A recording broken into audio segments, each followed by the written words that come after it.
Hello, good afternoon, and welcome to the British Deaf Association's BDA's live stream event. We've done a series of these. We've been quiet for a little while, but now we're back. My name is Robin Ash. I'm the Equalities and Rights Manager for the whole of England. Introducing this live stream today on Thursday, the 9th of March, 2023 at 2 p.m. The topic for this live stream is voter ID. There's been a video released recently and some posters and information about the changes to voter ID. And it's an opportunity for you to view me interviewing our guest speaker from voter ID. Before we do that, before we go any further, we need to give you some ground rules. And we do this every time. While the live stream is on, we are very much reliant on technical support and good connectivity. So just in case somehow it stops, the stream drops out, which has happened to us before, I apologize in advance. It could be a Wi-Fi disconnection. We hope that doesn't happen, or a technical issue. Please just wait and we will try and resume this as soon as possible. If for some reason we cannot do that, we will let you know. Okay. Also, while we're streaming this live, we will also be recording this. And on completion of today's session, we will save this on BDA Facebook page. So if you've missed this for any reason, you have the opportunity to watch it at a later date. This recording or video, as you know, deaf people love to watch something in BSL. The quality of the picture may not be as good as it should be, but that depends on your own individual Wi-Fi strengths or service providers. So if for any reason your internet drops out or your quality is not that good, you can come back and look at it at a later date. For those people that want to ask any questions, you're more than welcome to do that. And you can do this after the event as well. So this live stream event is an opportunity for people to ask questions live. And the way you do this is through the comments. So you can ask your question. We will look at the comment and respond to as many as we can, depending on the time, and also depends on the topic that we are talking about at that particular moment.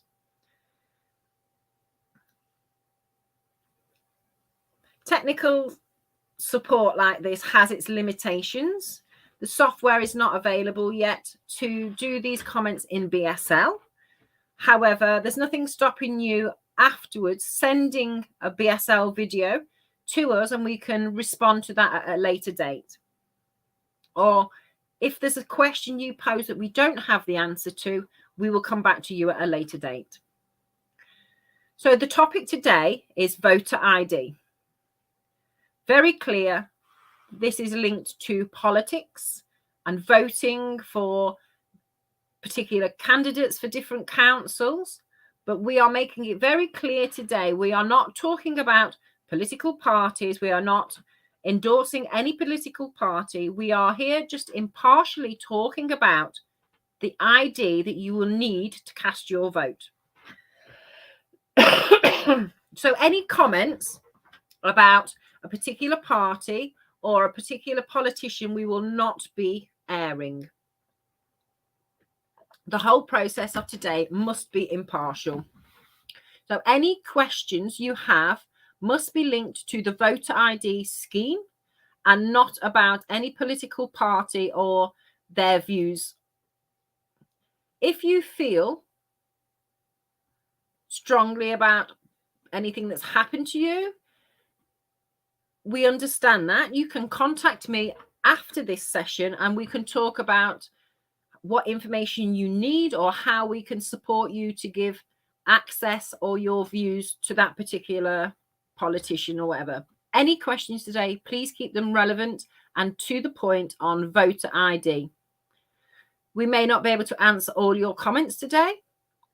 And at the end of today's session, when I'm going out and about to deliver these voter ID workshops, which I appreciate you doing, we will note any further questions and also note there will also be a link to the survey that will be taking place as part of the voter ID, how you feel about that, how you feel the information has increased your knowledge and awareness, and how you feel about voting. There is a BSL version for each question. So most of the questions are yes, no questions, and we would really appreciate your help and support by completing these surveys. So why am I here?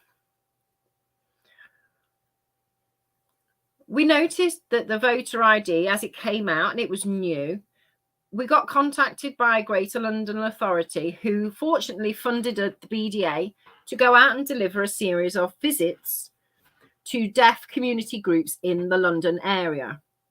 2 have already taken place. We have 4 more, so a total of 6, to share the information about the changes to the voter ID scheme. And this is very important because it's going to come into effect very soon and then will be around for the rest of the future.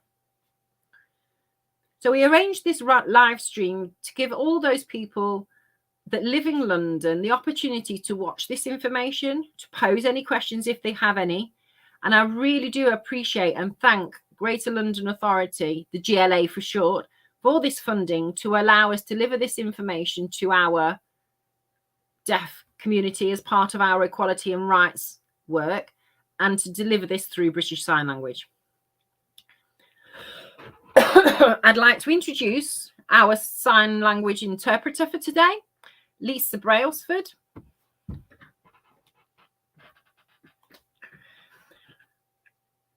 Lisa will be interpreting because the last few live streams, I'd like to thank all the deaf people that have made a comment of watching the interpreter, but the interpreter was at the bottom of the screen, and we realized that the subtitles actually cut through the interpreter.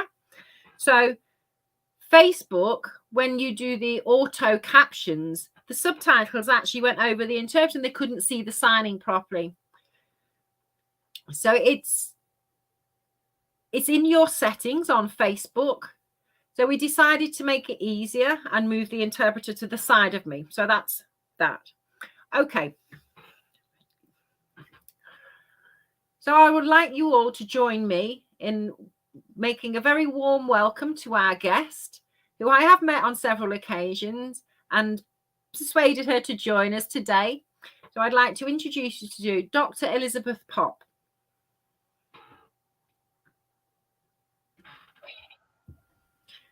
Welcome to the BDA live stream. I hope you're well. I'm really well, and I'm really, really proud to be here with you today. Hopefully, I'll be able to answer most, if not all, your questions, but a pleasure anyway.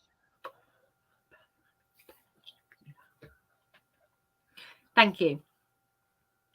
So on behalf of the BDA and the members of the deaf community, we'd like to thank you for this opportunity to share this information linked to the voter ID scheme to make people more aware. So throughout the visits we've already made, we've had lots of questions posed to us already, but I didn't want to respond to these. I thought it would be good to pose these to you, so we get like the official response, if you like. So I do have a list of questions, so I hope you're ready for this. Yeah? Don't think the audience has got no time to interrupt. You know, we will have breaks in between the sections. So if you're ready, we'll start. I'm ready. Of course, the key thing is, can you please tell me who you are and what is your job title?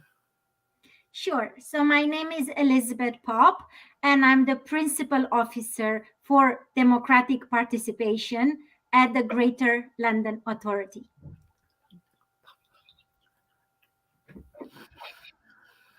Wonderful, thank you.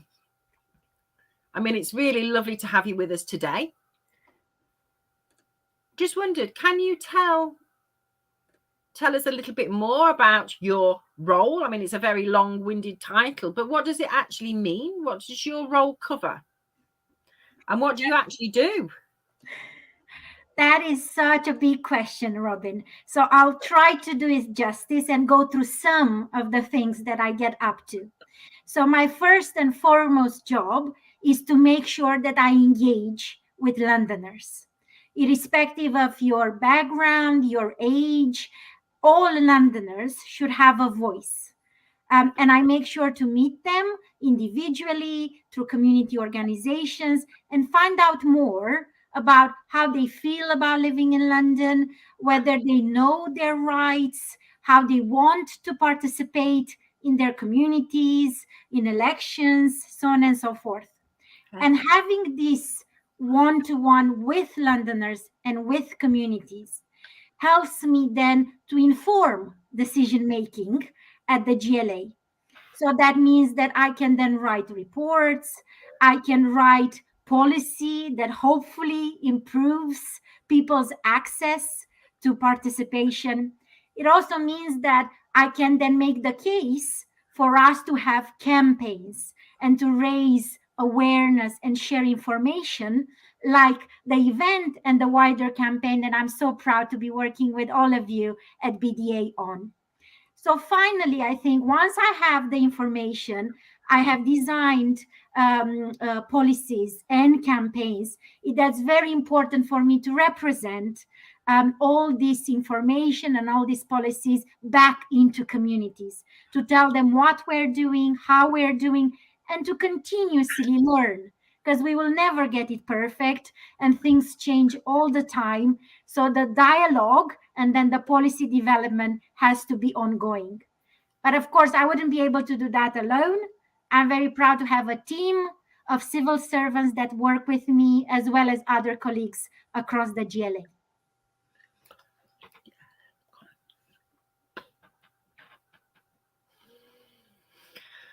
Sounds a very interesting role, the work you do. But thank you for trying to ensure that all members of London, all Londoners are included in this. So before I go into the question, I mean, the audience can see we're talking about London specifically at the moment. The BDA does cover the whole of the UK. So this particular project is aimed at people living in London.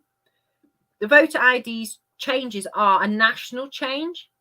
So for those people living in other areas of England, if you're interested in finding out some more information and you live in a different area of the country, I am working alongside the Electoral Commission to share this information wider. But this particular event is aimed at people that live in London. So if you are interested and you live in another area, please do let me know and I'll be in touch after the event. So people have asked, can you explain what is the Greater London Authority? Yes. How it works? I mean, we know what your role is, but what does the Greater London Authority actually do? Thank you, Robin. That's a very good question. So one of the things that I do is I go into colleges, schools, student unions, and I answer that very question. We, as residents, need to know what are the structures that represent us and make decisions. And one of them is the Greater London Authority, who basically is the regional government of London. So basically, we have the Mayor of London, who is elected every 4 years, and he decides an agenda of issues he wants to take care of, he wants to address, he wants to improve. But the mayor on its own can't deliver everything. So he's being held to account by the London Assembly. The London Assembly are basically politicians from across London, from various political parties, who hold the mayor to account.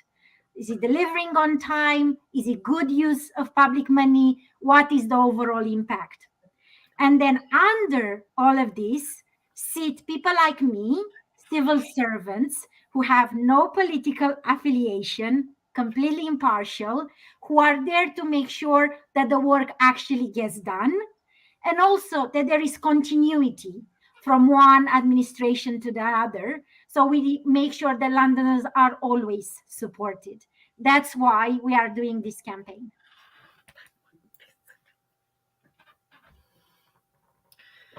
Thank you for sharing that. It's a very big challenge because the Greater London Authority is a big organisation, but thank you for doing that. So now, coming back to the topic, the project at hand. The Greater London Authority shares a lot of information across London, and especially about the new voter ID scheme that's coming into force in readiness for the upcoming elections. Can you explain a little bit more about this and what is the aim of sharing this information with the wider communities linked to voter IDs? Great. So when we heard that electoral law is going to change about a year ago, I did the first thing I told you I'm going to do. I went to communities and I asked them, first, do you know what your civic and democratic rights are? And unfortunately, too many Londoners don't. So when you already start from a barrier to knowledge, then you need to think of other mechanisms to make sure that people really have access and the information they need to be able to fully exercise their rights. So then I asked them, what will be important for you? Where do you find this sort of trusted information? In what format do you want that information to come? Is there any particular channel that you would want us to use? Or is there someone you look up to, like, for example, a community leader, a faith leader, maybe your GP, or someone else beside us at the GLA who should share this information? And once we did that, we then looked further into which communities will be particularly impacted by this introduction of a photo ID in order to vote. And my research showed that 6 in 10 Londoners didn't even know that there is a change to how we vote, and the fact that you will need to show this photo ID in order to vote in person. Furthermore, the research showed that 1 in 10 Londoners do not have any of the accepted forms of ID that were introduced by the legislation. So when you already have a low knowledge, lack of accessibility, a significant number of people who do not have any of these IDs, then it was upon me and the team to make sure we do something about it. And what we did is that we made sure that we brought all these communities together, including disabled Londoners, and we designed resources together. Resources who teach you about who can register to vote. And that is British, European, and Commonwealth Londoners. We had information, put together information for people in BSL, in Easy Read, and in community languages.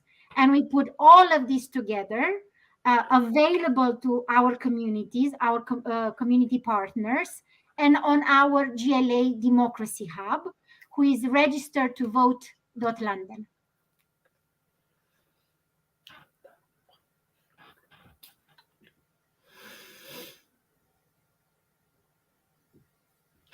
Wow. I was just thinking about everything you said. The figures you've just quoted there are, have such an impact, don't they? It's important that people know. I was just sort of thinking about what you said about the various communities, how they access information. Still not enough. I mean, we do need to try and reach more members of our communities, don't we? But so this links to my next question nicely. So the Greater London Authority have funded various organisations to raise awareness of this change to the voter ID scheme. It might seem a bit of a strange question, but I think it's important for the audience to know why. Why did you agree to fund this?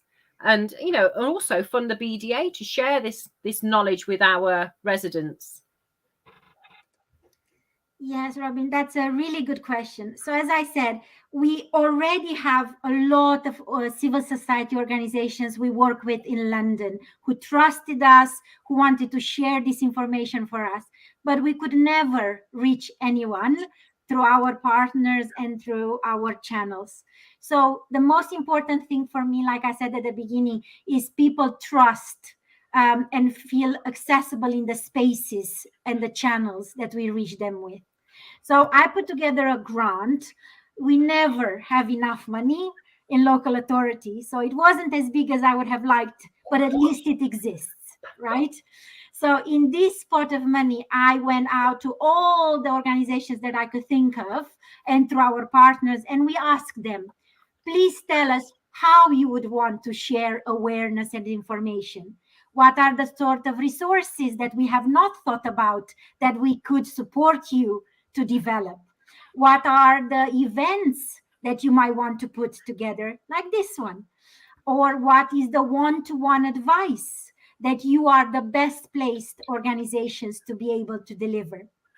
And I'm very proud to say that we have 9 grantees, yourself included, who are supporting all London's under-registered and underrepresented communities. So we have deaf and disabled led organizations, Black and ethnic minority organizations, women led organizations, LGBTQ plus, and so many more. And together, they are delivering activity for 3 months in phase 1 across London. And the hope is that we celebrate everything that you are doing, including through sharing this live stream, but also that we learn from the feedback that you are going to receive, what we should do more of, what we didn't really get quite right the first time. And then that will help me have conversations at the GLA about, what more support I can get in order to be able to support communities.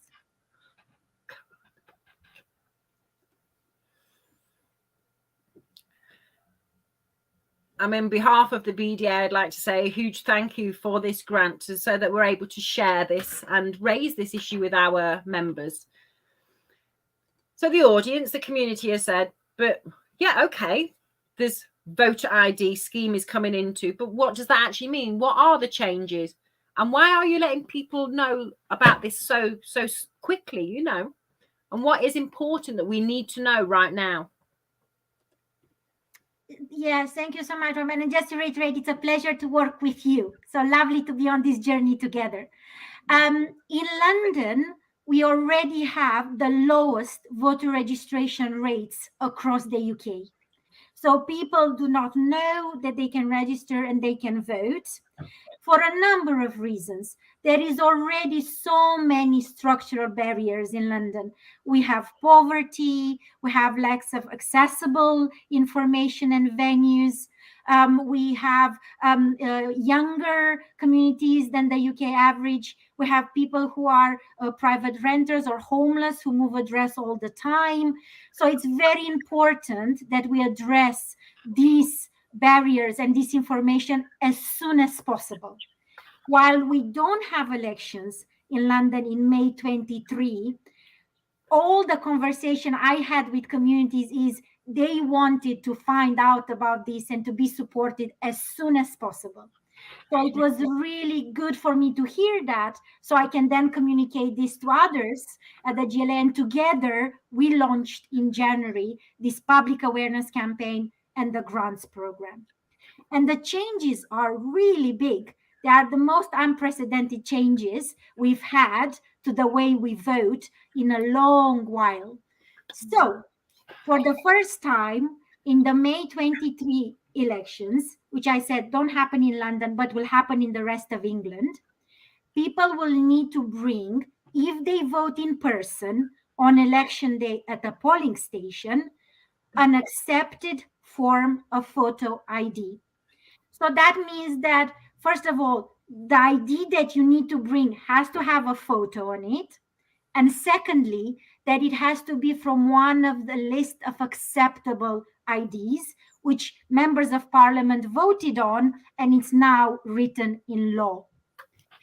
And then on top of that, if for whatever reason, because you lost your photo ID, because you don't necessarily have the income at the moment, we're going through a cost of living crisis, so you might not afford to get, a photo ID, you for the first time can apply for a free voter authority certificate. So that will be a form of ID that will be issued that you can take with you instead of a photo ID to the polling station. And there are other changes too, including the ones that are coming again at May 23 elections about disabled voters having better support in polling station. And later on, if there are any questions and time, I might be able to go through that. But finally, on this question, Robin, I wanted to point to a couple more things. From August 23, there will be further changes.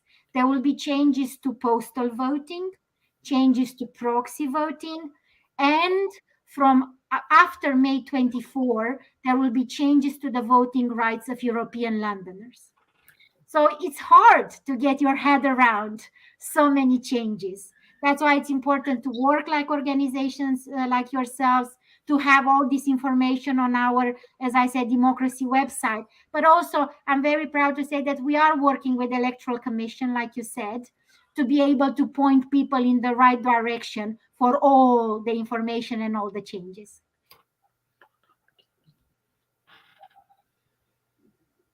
Wow. Can I just clarify? So people that used to vote, they used to go with their ballot paper, the card, the voter card that came through the post. They used to just turn up, cast their vote, and that was it. Now, from May 2023 onwards, a person must come along with their voter card and a photo ID. Yes. If they don't have any of the requested list of voter ID, they can get a voter authority certificate. And that is going to be mandatory from now on.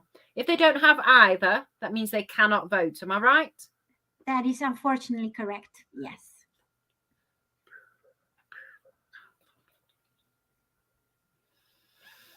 Okay, that's important to make that point clear, I think.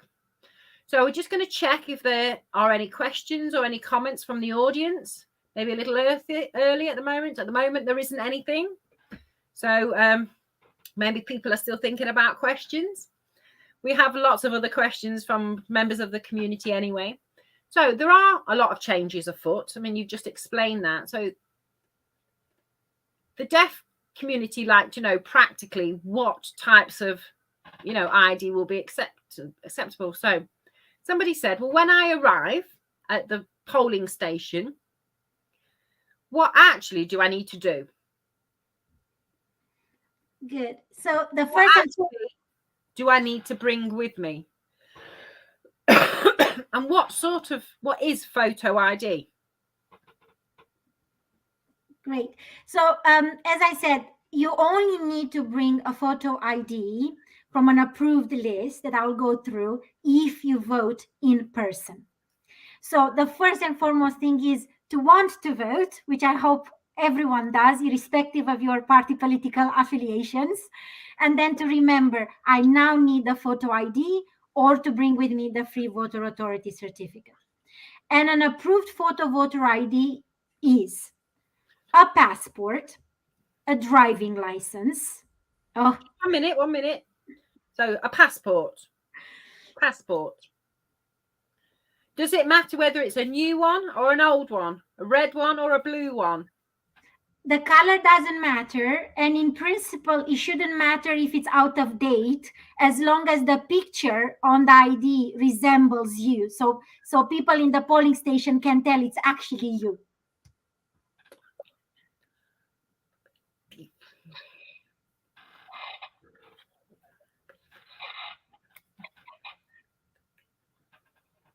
Oh, that's useful to know.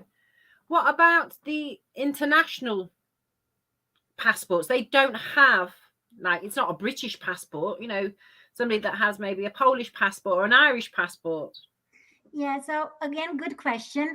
British passports, European passports, and Commonwealth passports will be allowed for you to bring to the polling station. So people in the polling station, presiding officers, returning officers, are trained at the moment, and they will be able to know which ID to look at and which ones to accept.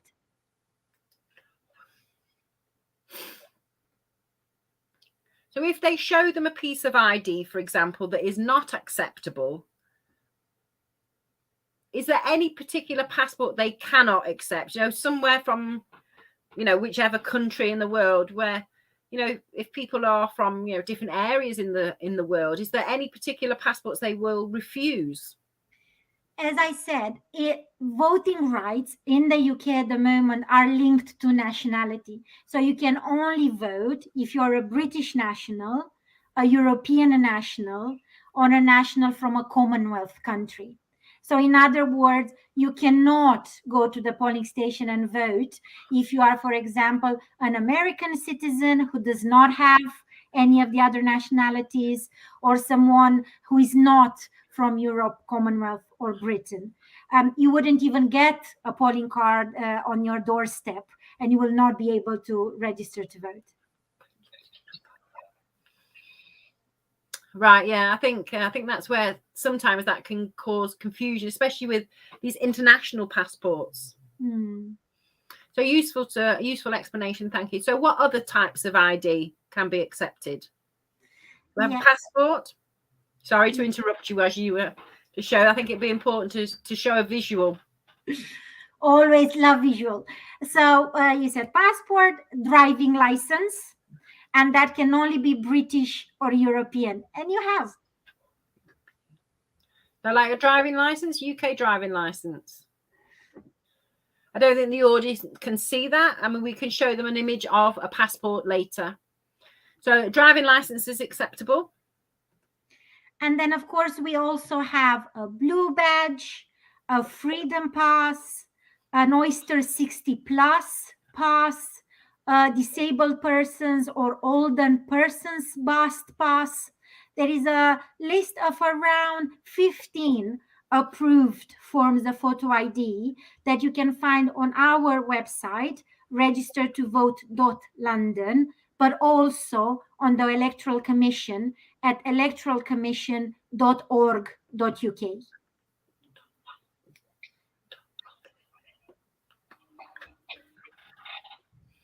Sorry I interrupted you there. I got excited. I was showing you the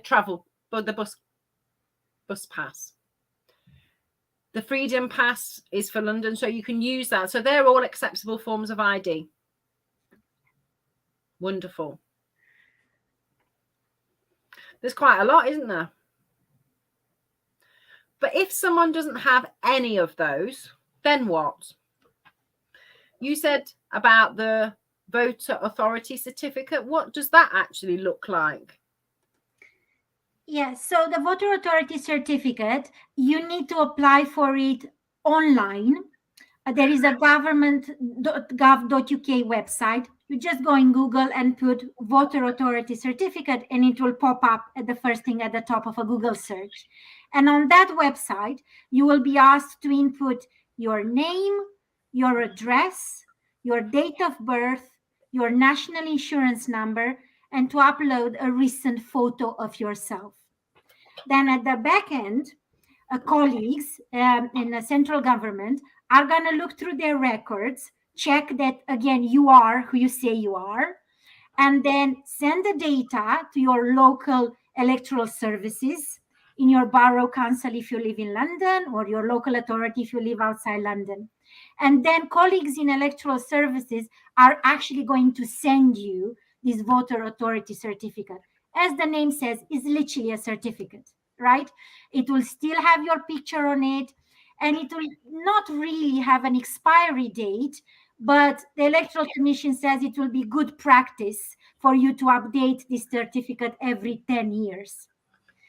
However, there are more opportunities than just to go online. If you, for example, are not digitally literate, or if you don't have access to the internet, you can use a paper form.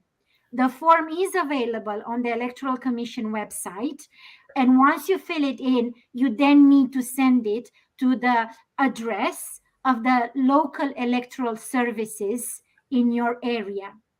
To find their details, so their mailing address, again, you go to the Electoral Commission, you look out local authority, put in your postcode, and the full address will come up.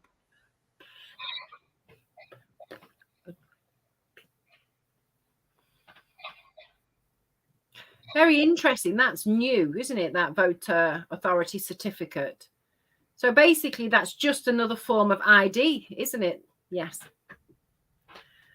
And is that voter authority certificate only for voting, or can that be used as a form of ID for other things? No, it is only for voting. You cannot use it for anything else. It will not be as a form of other ID.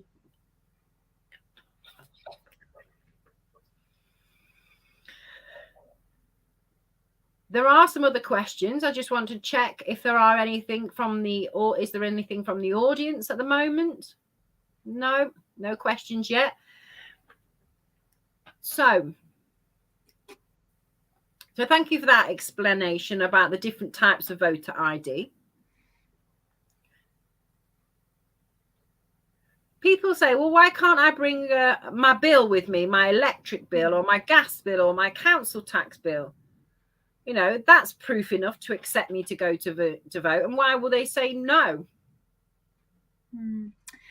That's a tricky question, Robin. If only I knew how we got to this list of approved ID, but we did. And our parliament voted that this is the list that will from now on be accepted as approved ID. And the number one rule was that we need to have the photo of the individual who goes and casts their vote in person on this, whether it's, as I said, a passport, a driving license, a blue badge, or the free voter authority certificate. It has to have your picture, and they need to check you are that person who wants to vote.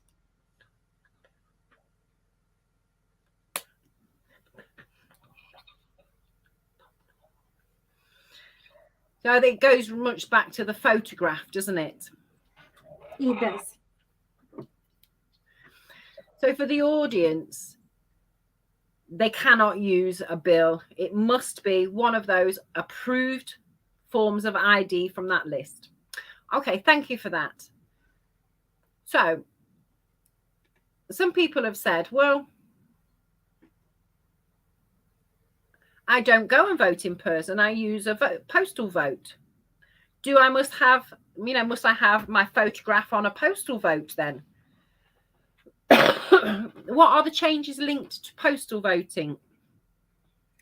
So the one thing to remember is that if you decide to vote by post for whatever reason, that you're not in the country or in London at the time when elections happen, or any other reason that you have, you do not need photo ID to vote by post. So it will not apply to postal voting, only in-person voting at the polling station on election day. Also, you do not need a free voter authority certificate. So postal vote, no photo ID, no free voter authority certificate. But some of the changes that I've mentioned at the beginning that will come later on in August will change the way we have used postal voting. So from August onwards, your postal vote will only be valid for 3 years. So you will have to renew it every 3 years, in a way, again, for the system to check that you are who you say you are, you still live at that address, to have up-to-date information.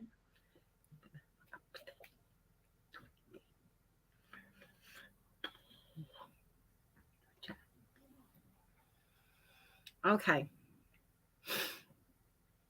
So you have postal voting the same. So we need to share that information with the deaf community about the changes to postal voting after August. So we need to continue that work. Yeah. Okay. And then also somebody said to me, well, I always use a proxy vote. So somebody goes and casts my vote for me. I delegate that responsibility to them. So whose photo ID must they show?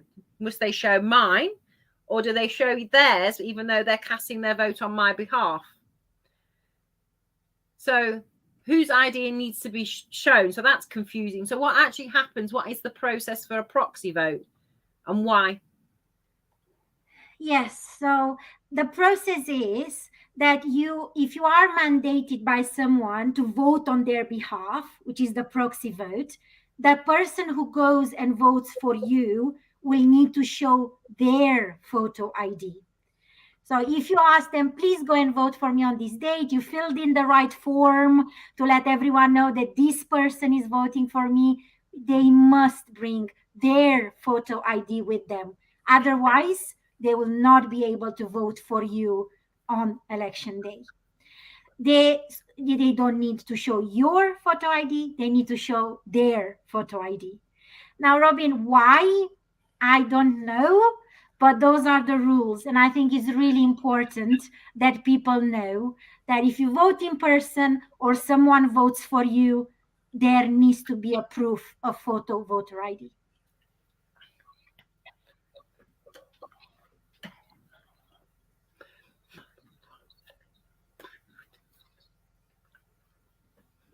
Thank you for that. Thank you, Elizabeth. So if you go in person, they need to bring an acceptable form of ID from that list. If the audience wants to know what these are, I will share the link to the list in the comments so that they can see what is an acceptable form of ID. And if they don't have an acceptable form of ID, they apply for a free voter authority certificate. No changes to postal voting at the moment. And if they're using a proxy, the person who is voting on their behalf takes their photo ID. Yeah? Perfect. Right, I'm glad I've got that clear. Okay, very interesting. But people have asked and said, well, why have they brought this in now when everything worked fine in the past? So why now do we have to have photo ID? Why are they asking to see this now where we've voted many, many, many times before without it? Robin, I will share some of the feedback that community organizations who are already representing underregistered and underrepresented Londoners have shared with me. So they say that, as you said, everything was working pretty well. There were not a lot of cases of fraud. So they think this is a further barrier to their participation. On the other side, the government thinks and says that this is another way of making our elections more secure and us being able to make sure that no one can cast their vote on behalf of someone else. Now, I said at the beginning that as a public servant, I do not have any political positions and cannot make a judgment. But I can tell you that I care very deeply and passionately about my job to raise awareness. So I really want to make sure, working with you and other organizations, that we reach as many Londoners as possible, because this is happening. We will need to show photo ID from the May 23 election onwards outside of London, and in the May 24 elections for the Mayor of London and the London Assembly in London. So whatever the pros or the cons, my job is to work with you and others and for us to inform every eligible Londoner.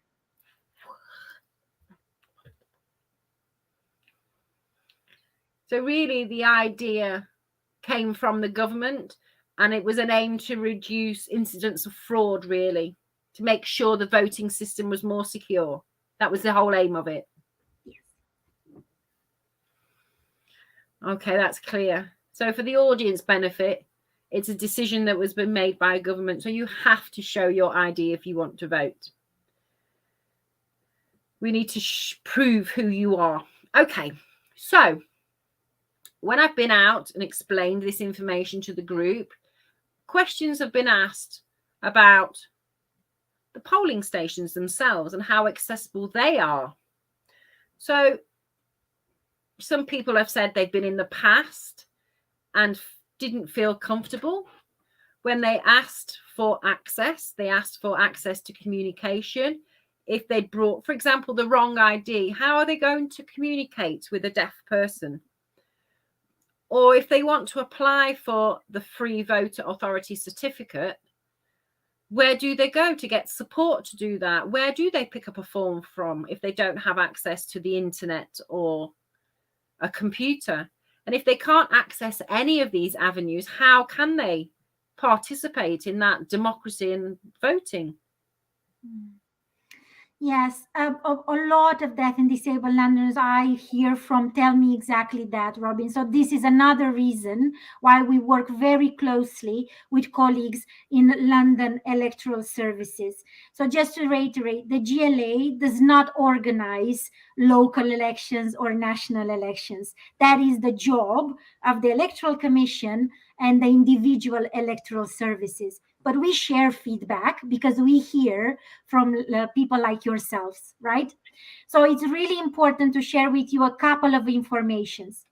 From May 2023, disabled voters will be able to choose anyone who is over the age of 18 to accompany them in the polling station to help them vote. That is a new thing coming in, and it includes carers who might not be themselves eligible to vote at an election. So, for example, you are a deaf Londoner, you have a carer who is from a country in Latin America, so your carer can't register and can't vote, but now you can bring them with you to the polling station. Another change that is happening is to the assistance that is going to be available at polling stations. So from May this year, returning officers will need to take all reasonable steps to provide support for disabled voters at the polling station. And the Electoral Commission has produced a whole guide to returning officers and other colleagues in polling station with what that list of adjustments is and what resources need to be available. And if you don't have it, I'm really happy to point you in the right direction after that so you can inform your members. But besides that, as I said, we have BSL information on our register to vote.london website. The Electoral Commission has guides, various accessible formats. They also have a helpline. They have a website online form where you can ask questions. And also they have social media accounts.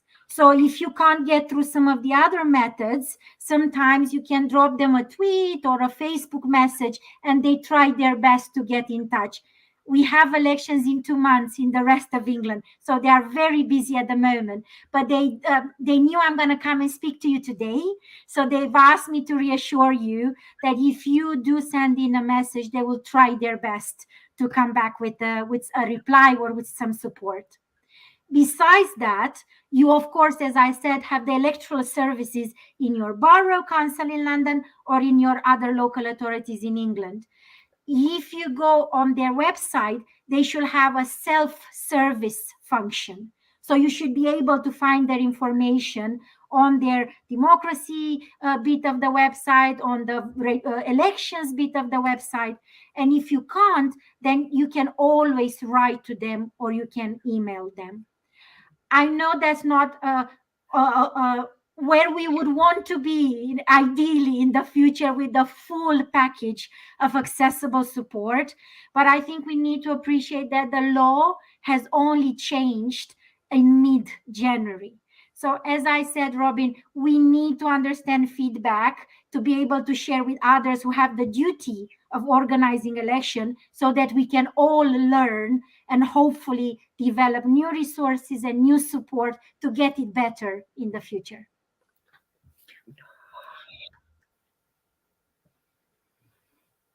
Okay, thank you for that. I think that's a lot of feedback is linked to the polling stations and local councils and local authorities not being accessible in the first instance.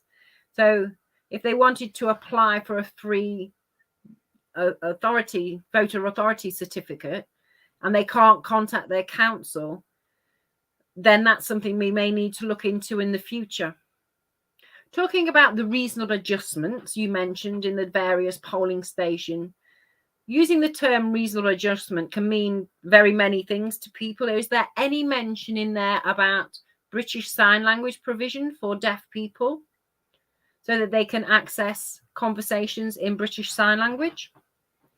I'm afraid that I don't know that from the top of my head, but I will make sure to share the guides that I have access to with yourself, Robin, and the team. And if it isn't, happy for us to communicate that and see what is available, what the Electoral Commission can do.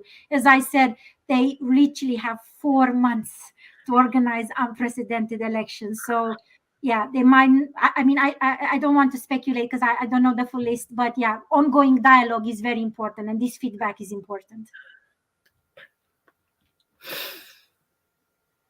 Okay, I think also, and I think for throughout the project we're doing and the various visits, the additional feedback from deaf people on their experiences, we will also pass back to you to share, that you can then share that with the Electoral Committee. Because the right to vote is really, really vital for people's human rights, their human right to participate. So just check in if there are any questions that have been posed on the social media platforms. I think I've probably pinched all the questions that people wanted to ask in the first place. I think these are obviously questions that have been posed to me from the community groups. So for those members of the audience, if you do think of something later or you didn't get the opportunity to pose your questions, please do this. Add it to Facebook. You can upload a video afterwards. And the BDA will keep an eye on the comments and find out the information for you and share it with you or signpost you to various links. Also for the Electoral Commission, as Elisabeth said, there are BSL resources available and we will give you the links, and it's up to you if you want to watch those, and if you want any more information or have any questions about those, please let us know. So is there anything you would like to say in conclusion of our live stream today, because we're coming very close to the end? So is there anything you'd like to say just to close it down? Just to say a big thank you to yourself, all the team. The fact that we're here today is because you applied, because you do amazing work with your beneficiaries, but also wider communities. Also that it depends on every single one of us to spread the word. If we have a conversation with our family, our friends, with some other colleagues in workplace, with our carers, about the importance of knowing this, it means that then we have a snowball effect. We'll get to more and more people. I'm also really, really keen, as you said, for us to continue communicating and having feedback.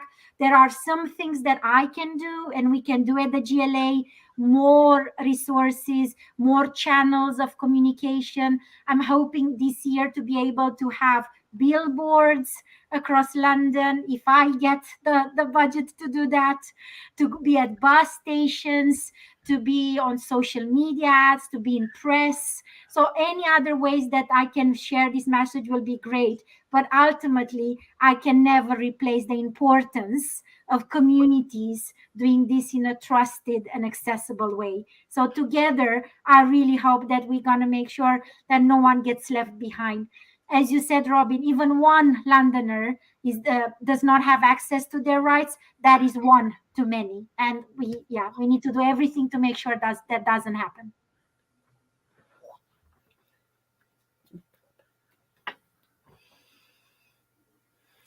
I'd like to say a huge thank you for that sum up, Elisabeth. It was really good. I think it's important that the work we've done, even though it is a very short project, is going to reach as many deaf Londoners as possible. And how you can help members of the audience, please share this video. I will share it with the various groups that I know of, but share it with your friends, your family, and other members of your community. Because if you've got questions, these questions have probably been asked in this live stream session. And also to let everybody know, as we mentioned earlier, I'm making some visits. I've done 2 already, one in Eltham, and I visited Newham as well, which were really great. We had some really good discussions. We have some more visits planned. So I'm going to visit St John's Deaf Community Centre and Romford Deaf Centre and Camden, that's organised and run by deaf groups there. So I'd like to thank everybody for all your support and allowing us to be there and to carry out this activity. If people want to, and I've missed out, please let us know, because we'll look at how we can share this information with you. If you want to talk to me or talk to the BDA about anything more, please contact me by email. Please bear with me, because I won't be able to respond straight away, because I am busy traveling at the moment delivering these workshops. But I'd just like to say a huge thank you to Greater London Authority and to Dr Elisabeth Pop for being part of this live stream today and supporting us to share this information with the deaf community. And I hope we will continue to do more good work like this in the future as part of our equality and rights work, to make sure that deaf people are participating in the voting process and they're receiving access to information in sign language. So in summary, at the end of this, please do the evaluation. That the link will be shown in the comments. It has BSL for each individual question, so please do that. That would help us very much. And I'd just like to say a huge thank you to everybody that's watched. Huge thank you to Elisabeth Pop for joining us, and to the interpreter and our behind the scenes BDA technical support. Take care and look after yourselves in the snow. Take care. Bye-bye.